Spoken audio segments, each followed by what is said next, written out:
पूर्णिमा की रात्रि ठीक 12 बजे जिनके नयनों में नंबर बढ़ते चले जा रहे हो, चश्मा उतर नहीं रहा हो, दूर का नहीं दिखे, कहीं किसी को पास का नहीं दिखे, रहते हैं।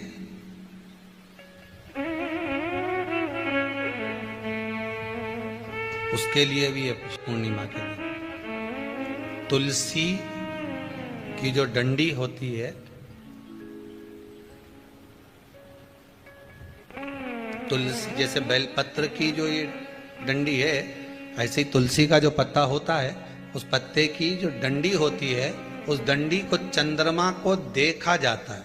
उस डंडी की जो कोर होती है, उस कोर को दृष्टि से मिलाया जाता है।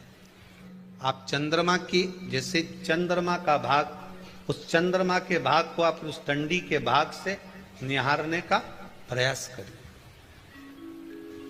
महाराज घर में आई है, घी का दिया लगाई है, उस घी के दीप को लगाने के बाद पूर्णिमा के दिन उस पर एक प्लेट थोड़ी तिरछी कर रख दो, जिससे उसकी कालोच काई की, उस दीप की, घी के दीप की कालोच उस प्लेट पर आ जाए।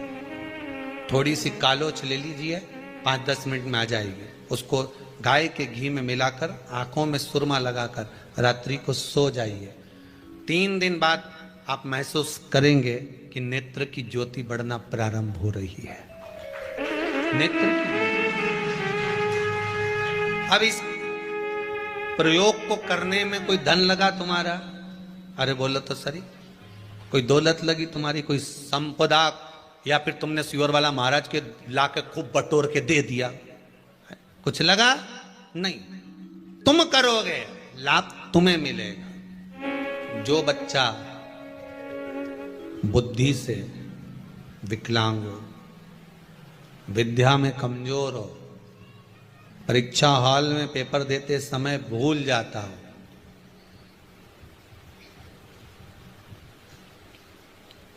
विवेक काम ना करता हो, तो निवेदन है किसी भी पूर्णिमा की रात्रि को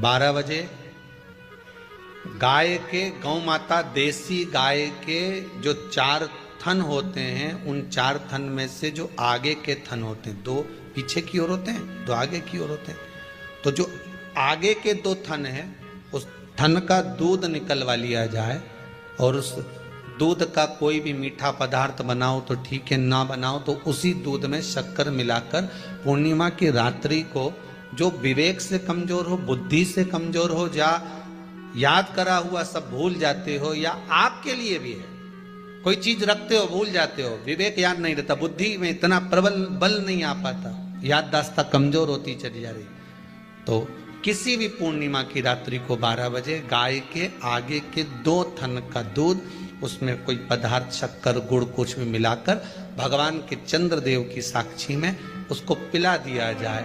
महाराज बार बार पिलाने की जरूरत ही नहीं पड़ेगी, एक ही बार में काम कर जाएगा और विवेक पूर्ण तरह से कार्य करने जाएगा। देसी गाय के आगे के 2 थन का दूध बड़ा प्रबल होता है।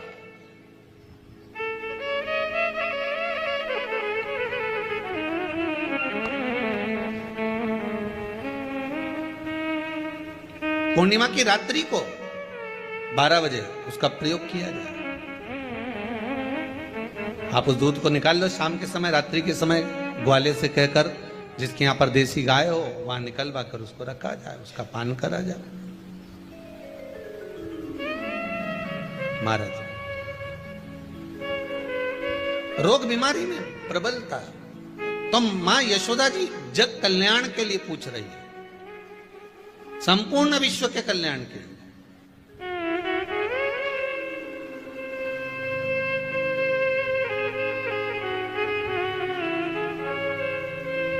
अरे कितना सुंदर संवाद है। स्कंद पुराण में समुद्र मंथन की तिथि, नक्षत्र, घड़ी, पल सब कुछ लिखा हुआ है कि समुद्र मंथन के लिए देवताओं ने इंतजार करा था। कब?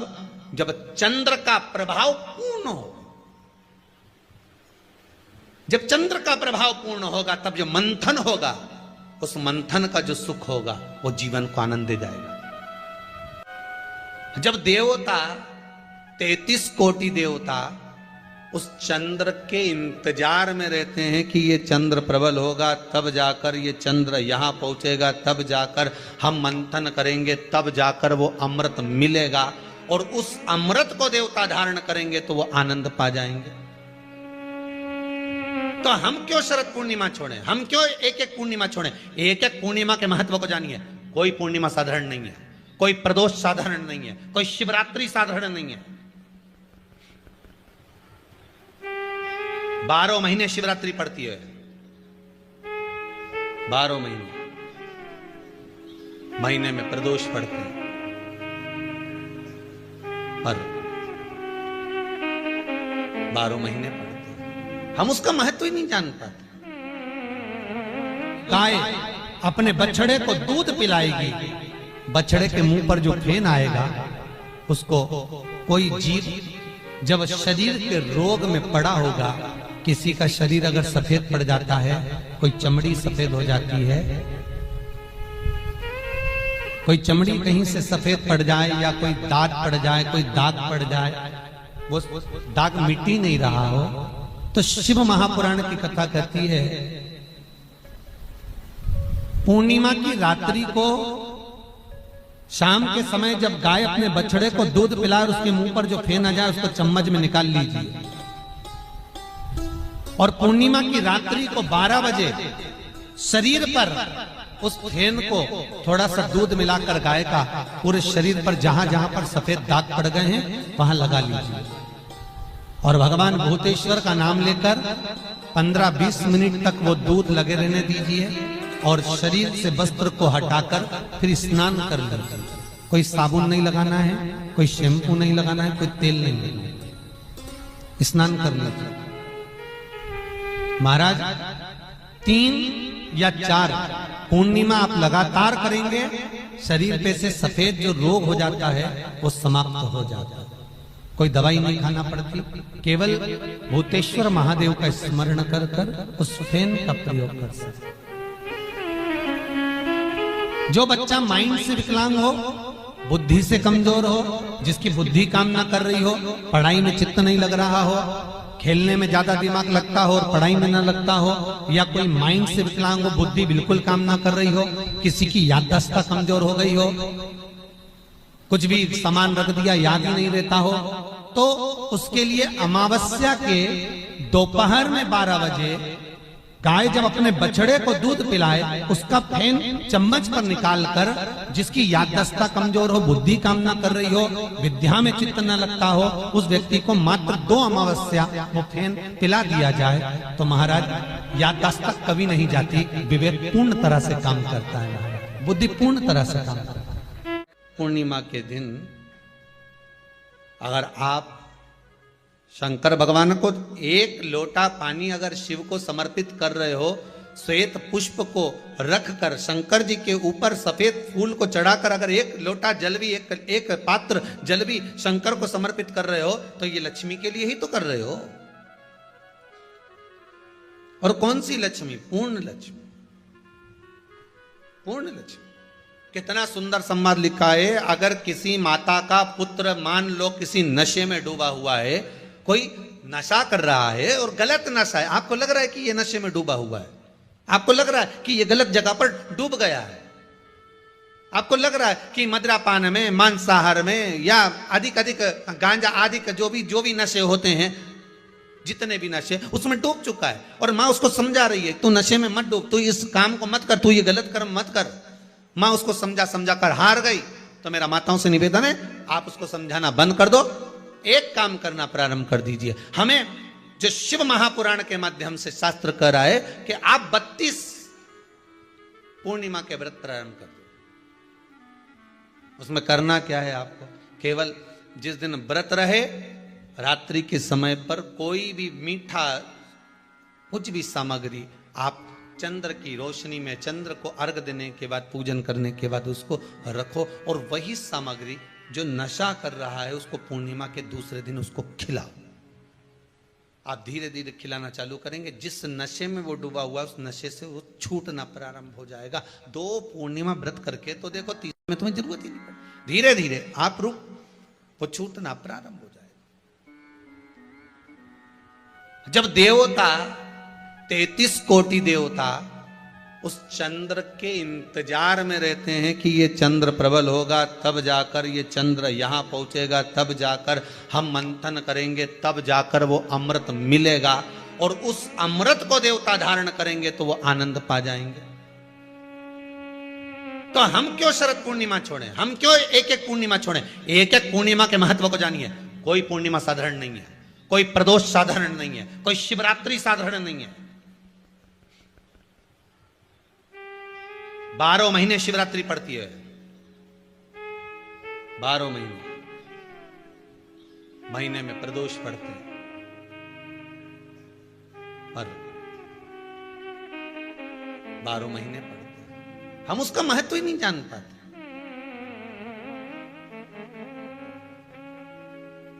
कौन से प्रदोष पर क्या करना है, कौन सी पूर्णिमा को क्या धारण करना है, कौन सी शिवरात्रि पर।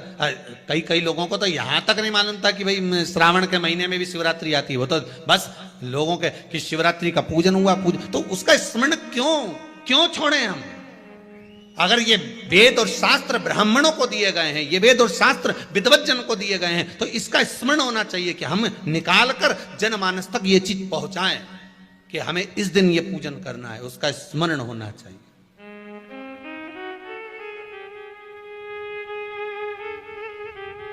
और वो सुख देने वाला।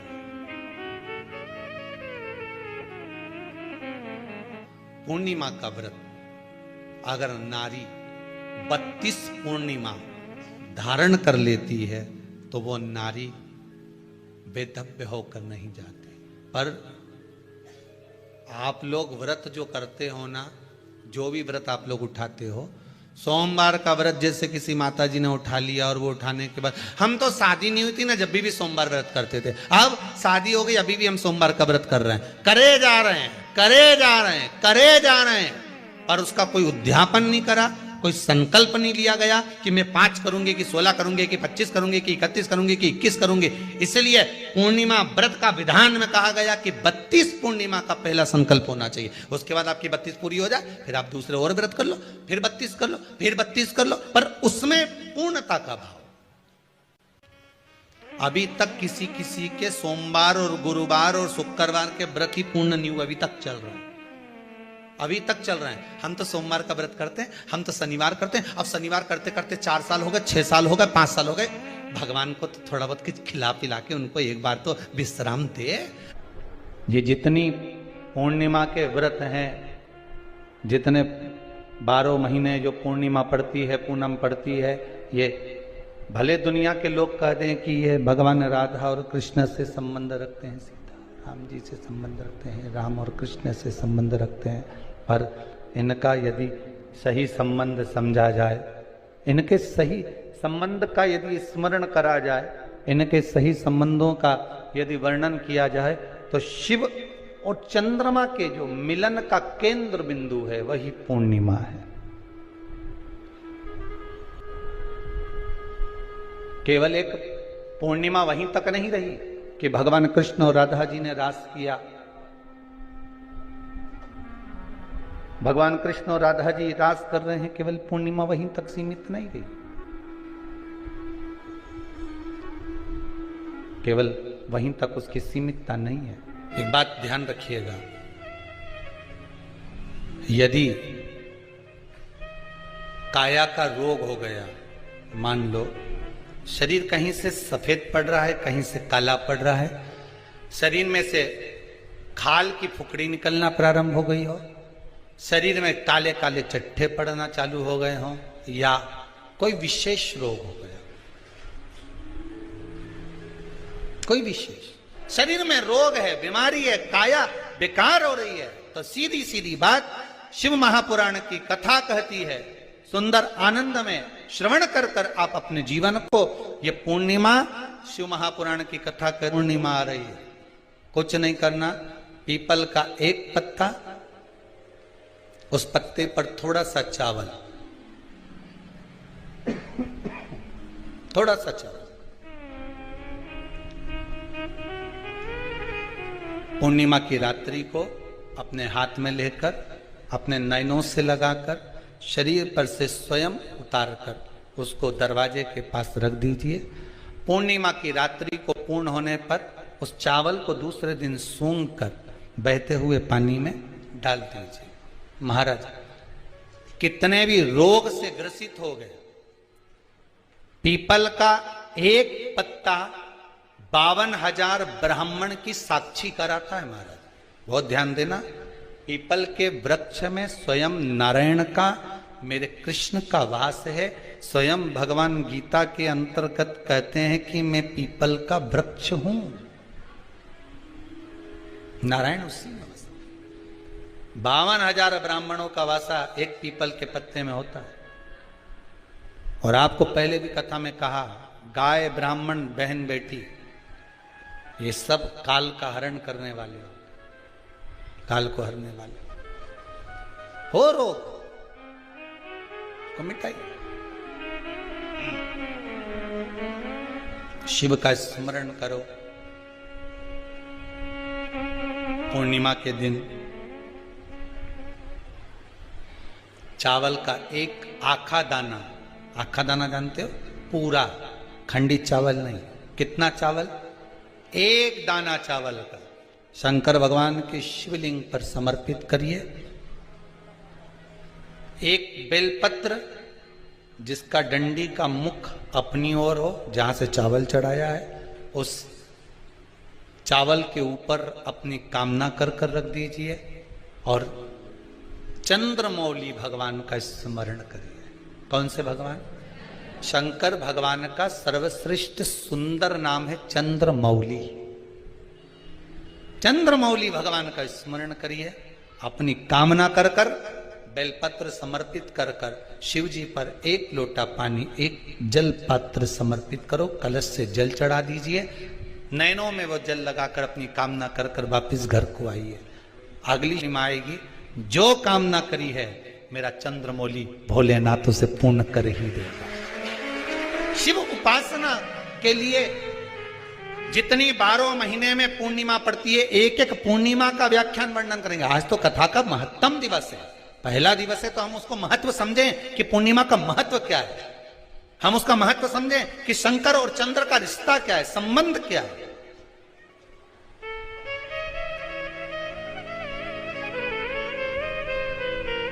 भगवान ने जितनी पूर्णिमा बनाई है, जितने नक्षत्र बनाए, जितनी घड़ी बनाई, जितना पल बनाया, जितना समय बनाया, ये शंकर भगवान ने जो बनाया ये गलत नहीं बनाया, श्रेष्ठता के लिए बनाया, जग के उद्धार के लिए, संसार के उद्धार के लिए बनाया। अब उसका प्रयोग आप करें ना करें या आपके ऊपर है।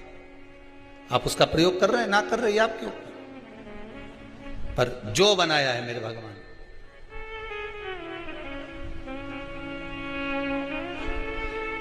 शिव देने श्री शिवाय नमस्तुभ्यं। दोस्तों, हर हर महादेव। 14 मार्च को होली की पूर्णिमा है, तो उस दिन आप ये सब उपाय अवश्य करें।